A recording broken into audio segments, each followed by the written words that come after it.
Hey, and welcome back to a quick and easy Abyssal dungeon guide in Lost Ark. This is a tier 3 Abyssal dungeon, Orhea's Preveza, and there's only 2 bosses. Alright, so getting into it, the first boss will have 2 phases that he'll alternate between. The first phase usually involves him spawning a totem. You want to destroy this totem as quickly as possible because it'll either give him a damage buff or reduce damage taken, and you want to destroy that to increase your survivability. The totem will pop up on the minimap, and you want to have at least one of your party members go and burst it down as soon as possible. The other phase, and what we found to be the main fight mechanic of this boss, is he'll light the stage on fire, only having a safe area close to him, and then he'll perform a cleave attack that you want to dodge. If you get hit with 3 of these cleave attacks, not only will you get stunned, but it'll do massive damage. Though the fire does massive damage over time, I'd say it's more important to dodge the cleave attacks, so you might have to tap the fire for a little bit. Oh, I didn't even see that shit. A quick first boss rundown is all you have to do is destroy the totems, get in the safe zone to avoid fire dots, and then when he does his cleave attack, make sure you dodge it. And that's pretty much it for the first guy. The second boss of this Abyssal dungeon is by far my favorite so far. The boss has 3 phases: Earth, Thunder, and Enraged. It only enters the Enraged state if you miss a stagger check, so make sure you have your stagger spells up and your whirlwind grenades.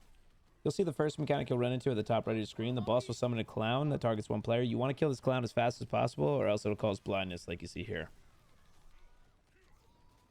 As stated, the boss does have a stagger check. If you don't pass this, it'll cause the boss to go enraged. When enraged, he does do a new mechanic.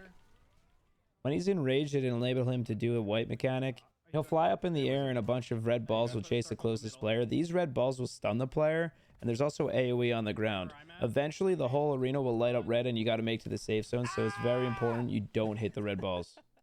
A more common mechanic you'll see is a sequence of attacks that you'll have to memorize the safe zone. Right here, it'll show bottom, middle, top for the safe zones, and you got to rotate between the attacks.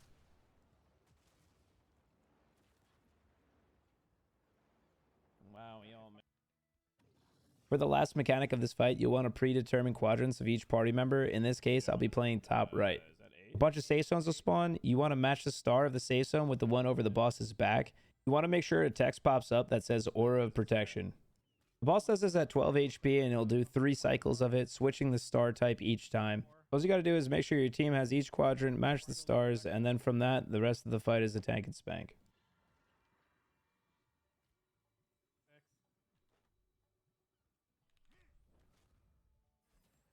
I literally just got there. Holy fuck. Shit. As always, thank you for watching. I hope this guide helps you guys out clear the Abyssal. May the RNG gods always be in your favor.